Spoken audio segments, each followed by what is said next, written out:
የአሜሪካው ፕሬዝዳንት ዶናልድ ትራምፕ በቀጥታ ስርጭት ከአሜሪካ ሴኔቶች ጋር ትልቅ የታክስ እፎይታና በወጪ ቅነሳ ዙሪያ ይከራከራሉ ተብሏል። ቱርክ ለሁለተኛ ጊዜ በእሳት ሰደድ እየነደደች ትገኛለች። አድማጮቻችን፣ ይህ ሾርት ኒውስ ነው። ለቻናላችን አዲስ የሆናችሁ ሰብስክራይብ በማድረግ ዓለም አቀፍ አዳዲስ መረጃዎች ወደ እናንተ እንዲደርሱ የደወል ምልክቷን ይጫኑ። የአሜሪካው ፕሬዝዳንት ዶናልድ ትራምፕ በታክስ እፎይታና የጤና አጠባበቅ በምግብ ፕሮግራሞች ዙሪያ ላይ እየተወያዩ ይገኛል። ባለ 940 ገጾች የቀረበው ሀሳብ ከዲሞክራቲክ ፓርቲና ከአንዳንድ የትራምፕ ሪፐብሊካን ፓርቲ አባላት ጋር ከፍተኛ ትችት ገጥሞታል። ሁለቱ ሪፐብሊካን ከ47 ዲሞክራቶች ጋር ተቃውመው ድምፅ በሰጡበትና በፕሬዝዳንቱ ከፍተኛ ትችት ሰንዝረዋል። ከፓርቲ ወገንተኝነት የለሽ የኮንግረሱ የበጀት ጽሕፈት ቤት ረቂቅ አዋጅ ጉድለቱን በ3.3 ትሪሊዮን ዶላር በ10 ዓመታት ውስጥ እንደሚጨምር ገልጸዋል።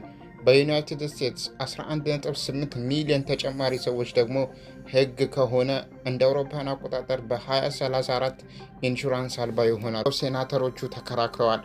የዓለማችን ቁጥር 1 የሆነው ቱጃርም በዚህ ዙሪያ አስተያየቱን ሰጥቷል። ረቂቅ ሕጉም ፍጹም የሆነ እብደትና አጥፊ ነው ብሏል።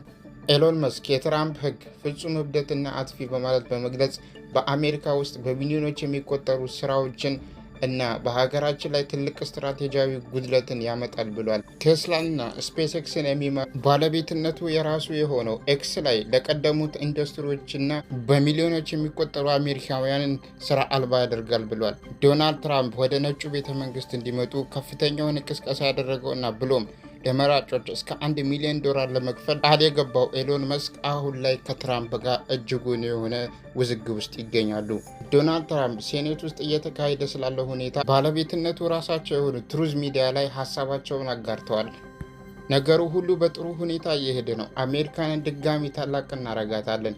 የትራምፕ አስተዳደር ለአሜሪካ ሸማቾች 10 ወጪዎችን ቀንሷል። እንደዚህ ያለ ነገር አልነበረም።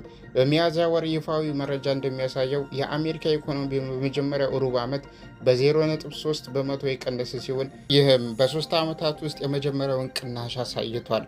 ቱርኪ ለሁለተኛ ጊዜ በኢዝሚር ውስጥ የሰደድ እሳት ተነስቷል። በኢዝሚር ያሉ ነዋሪዎችም ለቀው እየወጡ ይገኛሉ። የኢዝሚር አየር ማረፊያ በረራዎችም ተቋርጧል። በምዕራብ አውራ ኃይለኛ ነፋስ የቀላቀለ ሰደድ እሳት ሲቀጣጠል የቱርኪ ባለስልጣናት ነዋሪዎችን ለቀው እንዲወጡ እያሳሰቡ ይገኛሉ። ቱርኪ በምዕራባዊ ኢዝሚር ግዛት ውስጥ የሚገኙትን 4 መንደሮችና 2 ሰፈሮችን ለቀው ወጡ። የደን ጥበቃ ሚኒስቴሩ ኢብራሂም ዩማክሊ ሰኞ ዕለት እንደተናገሩት እሳቱ በአዝሚር በዩካን እና ዶጋንቤ አካባቢዎች ከ40 እስከ 50 ኪሎ ሜትር በሰዓት 25 እስከ 30 ማይል በሰዓት በደረሰው ንፋስ የተነሳ እሳቱ በአንድ ጀንበር የተቃጠለ ነው ብሏል። የአየር ንብረት ለውጥ ለ4 ቢሊዮን ሰዎች ተጨማሪ ወር ከፍተኛ ሙቀትን ይጨምራል ብሏል። ደቡባዊ አውሮፓ እንደ መጀመሪያው የበጋ ሞቃታማ አህጉር ትቃጠላለች። የአየር ንብረት ውስጥ በደቡብ አውሮፓ ከፍተኛ የሆነ የሙቀት ማዕበል ስለሚቀጣጠል የሰደድ እሳት አደጋም ሊኖር ይችላል ብለዋል።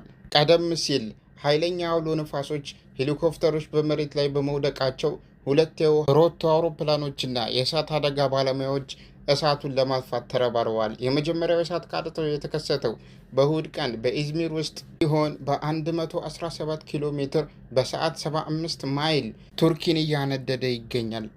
የኢዝሚር ነዋሪዎችም አካባቢውን ለቀው እየወጡ እንዳሉ መረጃዎች ያመለክታሉ።